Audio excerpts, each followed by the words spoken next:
Hello, listeners. This is Ken. Welcome back to Put Your Hands Up Podfics. This is the continuation of Reformation. This will be Part 13, Chapter 19. With a howl, Shigaraki threw his glass across the bar. Twice nearly dodged it, though he still ended up covered in shards of glass. "Where are they?" he shouted, a hand coming up to scratch at his red, raw neck. "Those Yakuza scumbags got arrested, and the brats didn't even call to tell us. We were supposed to get back at Overhaul, and now we can't." "Maybe they got arrested," Spinner suggested. He didn't lift his eyes from his sword as he continued to sharpen it. "The heroes would have been gloating about it by now." "Not if they got killed," Dabi suggested. "The heroes killing 2 kids? They wouldn't want the press catching wind of that." The computer screen in the corner flickered to life, the message, "Video unavailable," showing brightly. "You are concerned for your comrades, correct?" Shigaraki-sensei said, his voice scratchy and deep. "I have news of them, if you wish to hear it." Shigaraki spun to face the computer, a crazed glint in his eye. "Where are they?"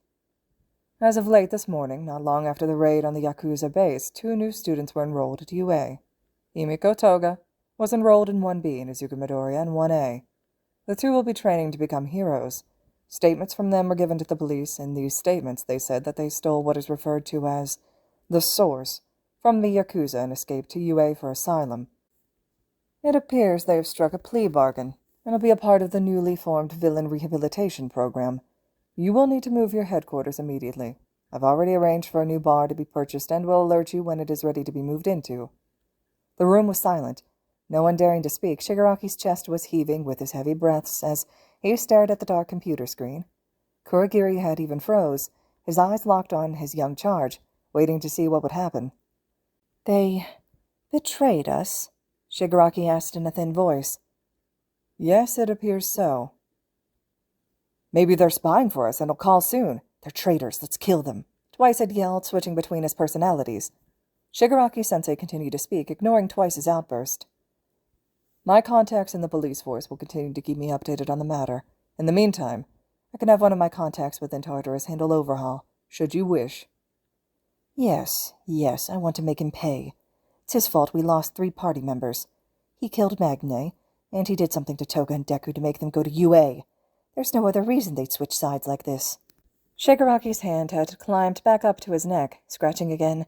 His voice was even and cold, pure hatred shining from his red eyes. "And when we get the chance, we'll get the brats back. Yeah, I bet Overhaul got the kids arrested and it was the heroes' idea for the plea deal. They're trying to take them from us. We'll have to rescue them somehow. We won't let the heroes corrupt them." "Whatever you want and need, young Tomura, you shall get. You must only ask." As the computer screen turned off, Dabi shifted uncomfortably in his seat. Something about the way Shigaraki-sensei said that made his skin crawl and wondered, not for the first time. Being a part of the League was worth it. His finger skimmed across his pocket, feeling the bullet hidden away there. "Deku! Toga!" Eri shouted, trying to crawl out of the hospital bed. Recovery Girl quickly put a hand on Eri's shoulder, trying to get the girl to settle. Flinching, Eri pulled away. Recovery Girl backed off immediately, giving Eri an apologetic look. Toga and Deku hurried into the room, helping Eri settle back into the bed and to get her to stop pulling on her IVs. "Hey there, Peanut. How are you doing?" Deku asked, a smile on his face. "I've been really tired. They wouldn't let me come see you guys." Toga smoothed a hand over Eri's head, running it down the braid that was still in her hair. "We're sorry. We had to do a lot of stuff so that we could all stay here, so we weren't able to come visit." Eri cocked her head curiously as her eyes scanned over the 2 teens. "What are you wearing?"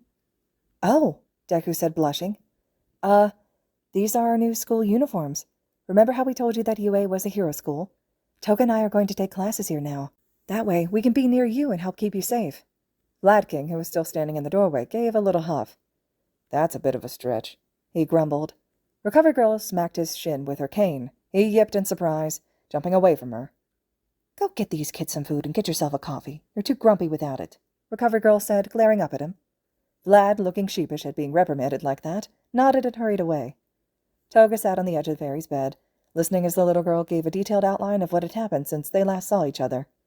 Deku settled himself in the chair beside the 2, smiling as he watched the 2 girls talk. Eventually, Eri got to the part where Aizawa told her she was coming to live with them. "And Mr. Eraserhead, the man with the dark hair, said I'd have my own room, and that Deku would have his own room too," Eri said. Her little hands were balled into fists, clutching the sheet across her lap tightly. "But I'm scared about it." "It's understandable that you'd be scared, Eri." Deku reached out and took one of her hands into his, squeezing it lightly to try to get her fist to relax. "It'll be a new place, with people you don't know. But my room will be right next to yours, so if you ever wake up during the night and don't want to be alone, you can come into my room." "I'll be allowed to leave the room? The door won't be locked?" The choking noise caught their attention. The three turned to see Vlad King in the doorway, holding their breakfast. He had an unreadable expression on his face as he looked at the three children. Deku and Toga turned back to Eri, ignoring the hero. "Yes, you'll be allowed to leave your room," Deku said, smiling at her. "You can come and go from your room whenever you want. If you want, you can even leave your door open at night if you're worried about it being shut. I bet if you asked, Eraserhead would probably let us have a slumber party in the living room so we were all together." "A slumber party?" Toga perked up. "They're so much fun, Eri. We all stay up late, watching movies, doing our hair, and we can build a blanket fort to sleep in. You'll love it." "She needs to get her strength up if she wants to do that," Recovery Girl said, nudging Vlad to get him in motion again. "All three of you do, so eat up." The kids ate quietly, talking to Eri about the cats in Aizawa's apartment and the dog in Vlad King's. She was pretty excited to see the animals, since she couldn't remember ever getting to see one before. Once they all finished, Recovery Girl handed out vitamins to each of them, and then the teens said goodbye to Eri. She pouted, but didn't complain. Vlad King led them to Nezu's office. The principal had brought in 2 small desks for Toga and Deku to sit at, and there were already packets of tests and multiple pencils waiting for them. Toga threw her new backpack on the floor, beside one of the desks, and she sat down, looking at the papers distrustfully. "How hard is this going to be?" she asked. "It will start fairly simple, and will get progressively harder. Give it all your best shot. If you get to a point that you simply do not know how to continue, then you can hand that packet to me and begin on the next. I would like you to at least try, even if you get the answers wrong. The packets are broken up by subject, and you can do them in any order that you'd like," Nezu explained. "I expect this to take the entire morning. Once you're both finished, I'll take you to the teacher's lounge. You'll eat lunch there today, and Eraserhead and Vlad King will collect you from there for your afternoon classes. Midoriya, at the end of the day, Vlad King will collect you from the 1A classroom and walk you and Toga to the 1B dorm. Any questions?" "What if Deku finishes early?" Toga asked. "'Cause he's really smart, and he'll probably finish before me." "Then he can work on some analysis. Anything else?" When neither teen spoke, he smiled and gestured toward the packets. "Then why don't you begin?" After he finished his lecture on algebra, Ectoplasm handed out worksheets to all of 1A to complete. He let them work in groups, knowing that the kids were antsy and nervous about when the new villain students would be joining them.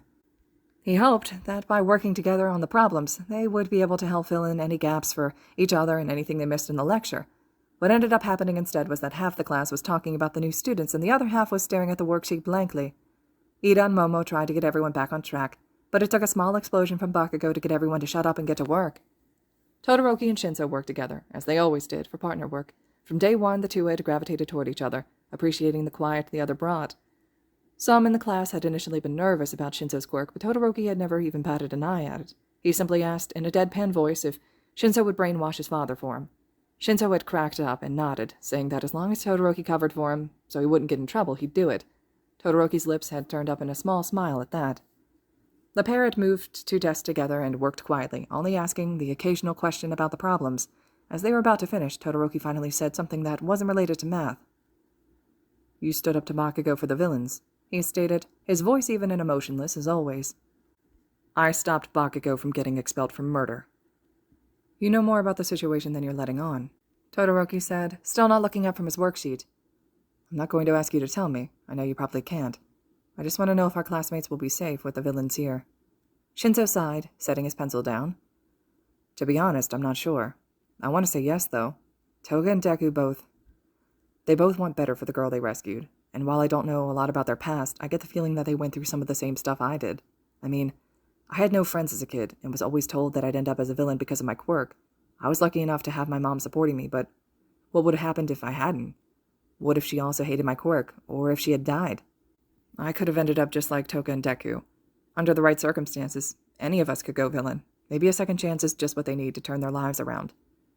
Todoroki was silent and unmoving, taking in Shinso's words. After a moment, his pencil started to move again as he nodded. "I see what you're saying. You're right. With the right push, anybody in this class could go down a different path." "Exactly.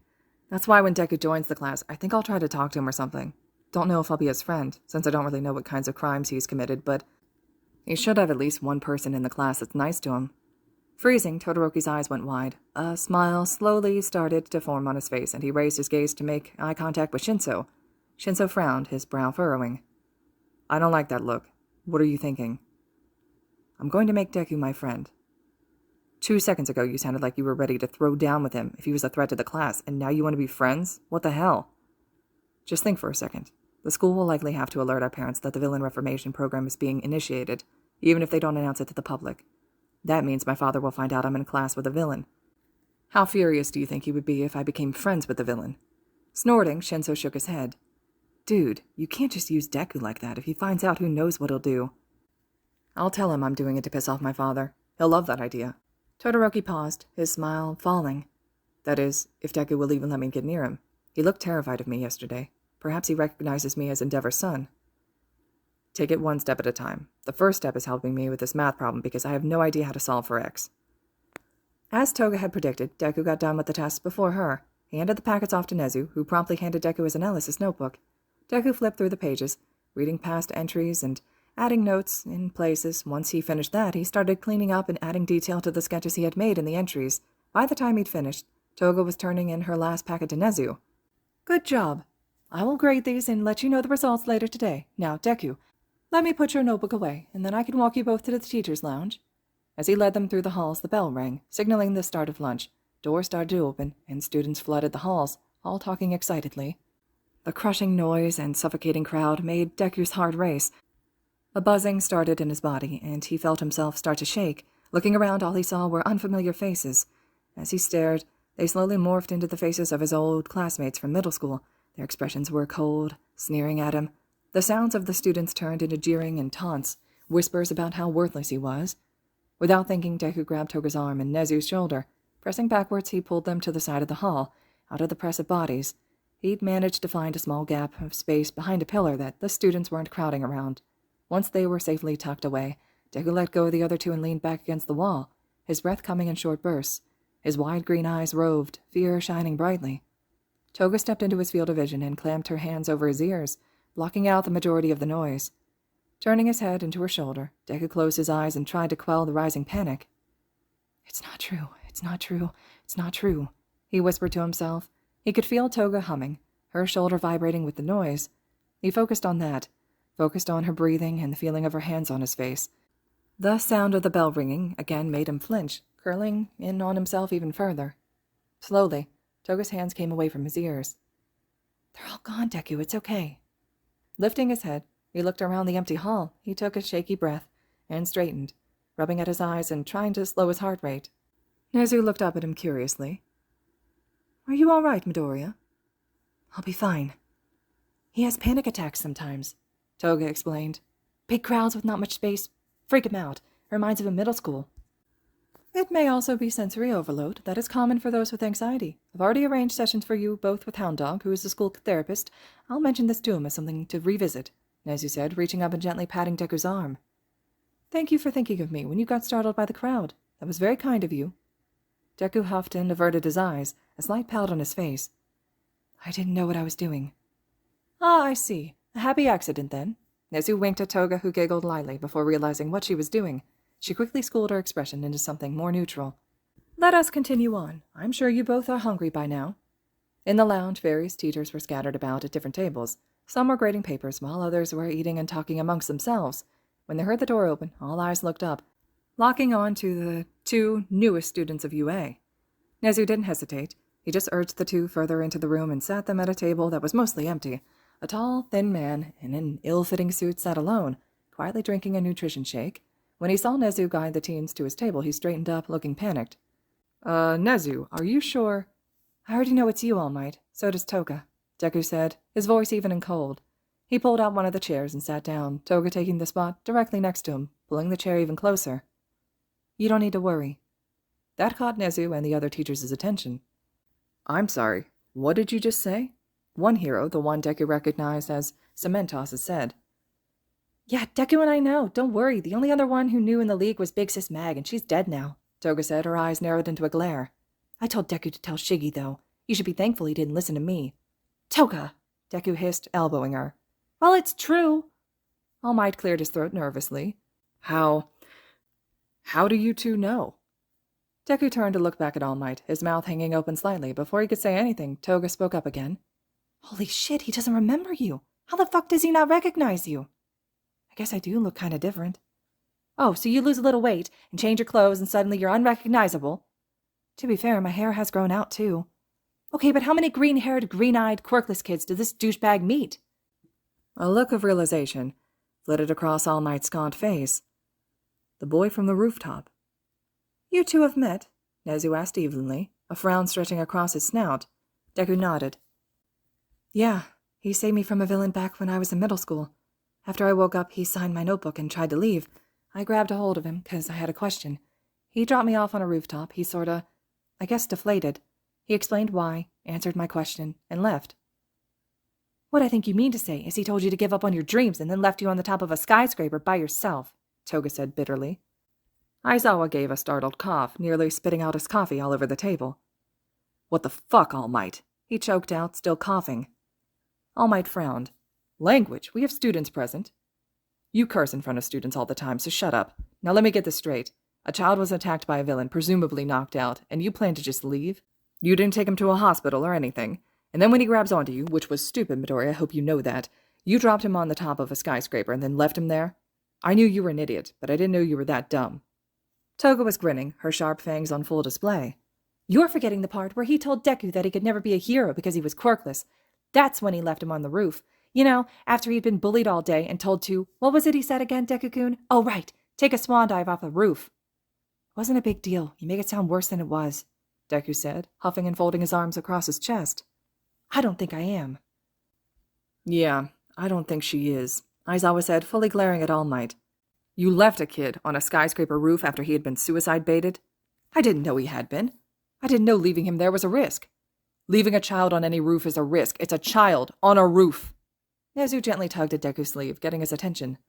Perhaps you and Toga should sit with Eraserhead and Present Mic. I thought perhaps sitting with All Might in this form would be less threatening for you two, but I think I may have miscalculated. You think? Toga scoffed. She grabbed both her backpack and Deku's and stood up, shooting another glare toward All Might. Stay away from Deku, or I'll kill you. Toga, you can't threaten him. He's our teacher now, Deku said, giving a defeated sigh as though he was used to her acting like this. He followed her over to Aizawa and Present Mic's table, which they shared with Midnight.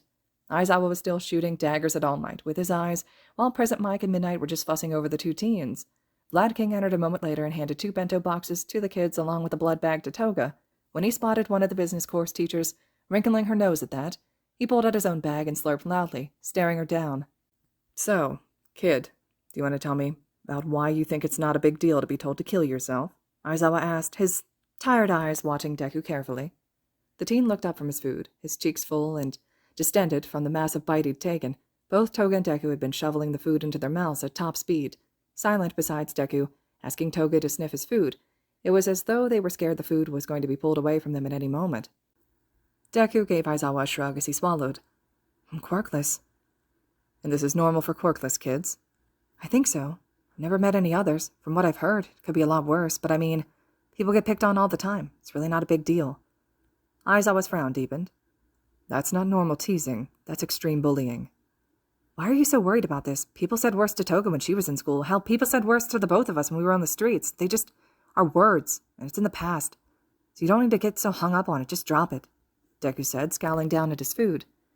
Aizawa could tell that there was more to the story. He had been a hero long enough to know when he hit a nerve, making someone clam up. Toga and Deku had both shut down, their shoulders drawn up and tight by their ears, hovering over their food protectively.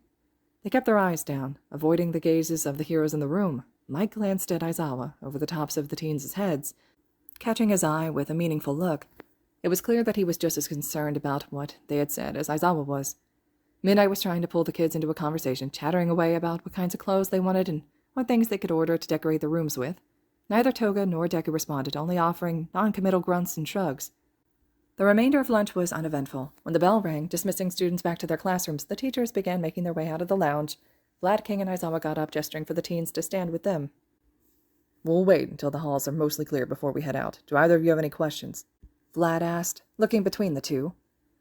Will Deku have to sit near Bakugou? Toga quickly asked. Her arms were folded across her chest as she fixed her yellow eyes on Aizawa. No, he will not. He will be sitting by Shinso, who you two met when you first arrived. She perked up at that. The tall purple-haired guy? He seemed nice. He's a brat, but he means well. He won't cause trouble. Deku looked up at Vlad. And Toga will be safe. Your students actually know who she is, and they may be more hostile toward her. I don't want her to get hurt. I have planned for her to sit between two students who are known for being open and kind. Neither responds well to bullying and will put a stop to anyone bothering her. She'll be in the front row as well, so I'll be nearby to protect her. Seemingly appeased, the two teens followed their new teachers toward their hero classrooms. Outside the doors, they gave each other a lingering look, seeming to communicate just with their eyes, before breaking away, prepared to face their new classes. With a heaving sigh, Aizawa yanked open the door to Class 1A and led Deku in. As soon as they entered, the room fell into a hush, all 19 students staring. This is Izuku Midoriya. He's joining the class. Don't cause problems. Aizawa said, glaring at them all. He then turned to Deku. Go sit next to Shinso. Deku kept his eyes downcast as he nodded, scurrying over to sit in the empty desk beside Shinso. This put him in the third row from the front and close to the middle. Shinso sat to his left, while the red-haired boy sat to his right. The student with large elbows sat behind Shinso and gave Deku a nervous look. In front of Shinso was the invisible girl, and with her quirk it was impossible to tell if she was staring at him, but just in front of her, in the first row, was Bakugou. The explosive teen kept his eyes facing forward, dutifully ignoring Deku. All right, get out your Hero Law textbooks. Since you all should have done the reading, which of you can tell me which section of the Quirk Regulation Act discusses quirk registration? Ida, the boy with engines in his legs, raised his hand, as did a girl with a large black ponytail. Yayorozu, Aizawa said, pointing to her. Section 18.5, sir. Correct. Ida, can you elaborate on what this section entails? It discusses the guidelines for the registration of all quirks. It breaks down the different categories of quirks and outlines the registration process. Can you tell me why people oppose this section? Ida froze up, looking confused. When Aizawa saw he wasn't going to answer, he looked at the rest of the class, one eyebrow cocked. Shinso slowly raised his hand. When Aizawa had nodded to him, he spoke. Those with quirks that could be discriminated against were concerned about being targeted based on their registration. That's one of the reasons. Anyone else? There was the sound of flipping pages as some students scanned through their books and their notes, looking for the answer. Deku, on the other hand, was writing in his notebook, his mouth silently moving. Aizawa watched him for a moment, curious. After a moment of internal debate, he called on the boy. Midoriya, do you know the answer? Deku jumped in his seat, his pencil clattering to the ground as he dropped it. The red-haired boy bent over in his desk and picked it up, holding it out for Deku to take. When he realized what he had done, he made a small, startled noise before setting the pencil on Deku's desk, looking nervous. Midoriya, Aizawa prompted again. Stammering, Deku felt his heart start to pick up speed. Well, there were a lot of people who were worried that this was a way to track citizens. The counter-argument that supporters made was that with birth and death records, driving registrations, tax filings, and other legal documents, that the government already had methods of tracking everyone. Some were worried that it would be used to exploit those with desirable quirks, which did happen, with the whole trend of quirk marriages that happened for a while. Can still be used today for exploitation in the underground quirk trafficking rings, but with recent laws and security measures being put in place, the registration information is becoming harder to access. In general, though, when the act was first introduced, people felt the registration was a violation of privacy, and it was only recently that it was widely accepted by the public. You know about quirk marriages? A startled voice blurted from the back row. Deku turned to look over his shoulder to see who spoke, only to find Todoroki staring at him with wide eyes. Tentatively, Deku nodded. There was a spark of something in Todoroki's eyes. Deku turned back to face the front, not sure how to feel about the other boy's reaction. You're correct, Midoriya, though the majority of that wasn't in the textbook. Quirk trafficking isn't covered until your second year. The girl with pink skin and hair had raised her hand. Mr. Aizawa, what is quirk trafficking? I've never heard of it. Seeing an opportunity to get the students to interact with Deku, Aizawa nodded toward the teen boy. Why don't you explain it, Midoriya? It's when people are trafficked and sold based on their quirk. There are a few categories for it. The most common reasons are for manual labor, for security, or for sex. If traffickers can get a hold of a batch of completed registration forms, then they'll go and kidnap the kids they think will make them money. It's typical for children to be the main target for trafficking, since they're easier to catch and control, but others can be targeted as well. That's messed up, Shinso grumbled, glaring down at his desk. Deku simply nodded. You've done research on this, Aizawa stated, his head cocking slightly to the side. I worked with some people who were a part of it, wanted to know more. You helped traffickers? A blonde boy with a tail snapped, turning around in his seat to glare. What is wrong with you? Deku looked offended, his eyes narrowing. I said worked with people who were a part of it, not that I worked with fucking traffickers. I met with people who had gotten out after being trafficked. I set up online presences for them, and backdated it to cover the time they were being used as slaves. Employers check that kind of stuff, and without it, they'd never been able to get jobs. I only ever met one trafficker, and I sure as hell didn't help him. Deku paused, giving a dark chuckle that made Aizawa's skin crawl. He didn't come out of the conversation for the better. Bakugou turned, a crazed, borderline scared look on his face. When the fuck did you meet a fucking trafficker? We aren't going into this, Aizawa said. He had straightened and was giving Bakugou a stern look. We're moving on. No, Deku's going to fucking tell me where he met a trafficker. Deku sneered. Ah, is Katan worried about me? Boys, Aizawa snapped. Neither listened. Answer the fucking question. Fine. I was out with Dabi, and a trafficker recognized him. Didn't know who I was, so he assumed I was a trafficked kid. Took a liking to me. Dabi really hates quirk trafficking and burnt the bastard's arm for touching me. I barely convinced Dabi not to kill the guy. I zip-tied him to a stop sign, called the cops so they could come get the guy to fess up to where he was holding people. So don't worry. Soft little baby Deku didn't get hurt. Midoriya, that's enough. What? You don't want your precious hero students to know what the real world is like? Deku snarled, acting like a cornered animal while glaring at Aizawa. The world is twisted and fucked up, and they need to know it, or they'll end up dead, just like the majority of people that get sold into quirk trafficking. But heroes don't really care about that, do they? They just want the glamorous jobs that'll get them their ranking. Aizawa's eyes flashed red, hair floating up from his shoulders as he spoke. Hallway. Now. Deku stood from his desk, still glaring. Your quirk doesn't do shit to me. Shut up and walk. Once they were both in the hall, Aizawa slammed the door behind them and dragged Deku down the hall away from the classroom. 2 of those brats have advanced hearing, he said as an explanation as he let go of Deku's arm. Now, you want to tell me what that was about? Want to tell me why you thought it was a good idea to have me answer questions in class?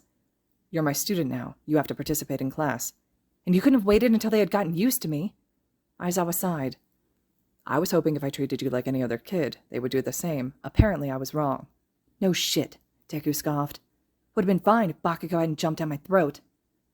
He seemed genuinely concerned about what had happened to you with that trafficker. To be honest, I'm concerned as well. The dude is in jail now, it doesn't matter. Aizawa continued to frown. You aren't at all bothered that a man tried to purchase you. Shit happens. I'm just thankful that my mom actually gave a damn about me and didn't sell me off when I turned out to be quirkless, which my old classmates love to remind me of whenever they got the chance. What are you even good for? I know. You can be some rich pervert's toy. Come on, you need practice. Some guy pinching my ass and asking how much I cost isn't a big deal. Hell, I bet shit like that has happened to all the girls in class, and at least half the guys. So why does Bakugou give a shit about it happening to me? Breathing heavily, Deku finally looked up to meet Aizawa's eyes and was startled to find that the teacher had a grief-ridden expression on his face. Taking a shaky breath, Aizawa reached out with both hands.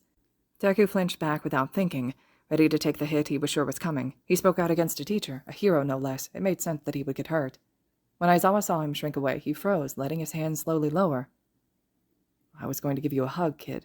Seemed like you needed one. Sorry, I'm not great at this stuff. Just, you should know that type of stuff is not typical and has not happened to the rest of your class. Sure, some of them may have been catcalled or something along those lines, but I can assure you that none of them have had to worry about being sold or approached by a trafficker. Maybe not that they've told you. I've met plenty of people who've gone through the same or worse. People you met in the underground or on the streets? They're not the majority, Midoriya, and the fact that your former classmates treated you like that is disgusting. Your teacher should have never allowed that. Deku said nothing. He let his gaze fall back to his feet. His stomach was churning as he tried to sort through what he had just been told. A part of him knew that Aizawa was right, that what Deku had gone through was not normal, and the adults in his life should have been protecting him. But the other part was screaming that Aizawa was wrong, drowning out his rational side. When it became clear that Deku wasn't going to respond, Aizawa took a step back and jerked his head toward the classroom. Come on, let's go. I won't call on you for the rest of the day unless you raise your hand to answer. As they re-entered the room, the class fell silent again. All eyes turned to watch Deku walk to his seat. Aizawa stood at the front of the room, an impassive look plastered on his face. Bakugou, detention after school today. What? Why? Bakugou shrieked, setting off small explosions that made Deku flinch. You cursed in class. So did Deku. Yes, but detention doesn't make sense for him since he's always stuck with the teacher. He'll receive a different punishment. Ah, Deku thought. So the beating comes later. Makes sense. All right, listeners. This concludes Chapter 19 of Reformation. Chapter 20 will be next. I hope you all are enjoying this fic so far, and as always, thank you so much for listening.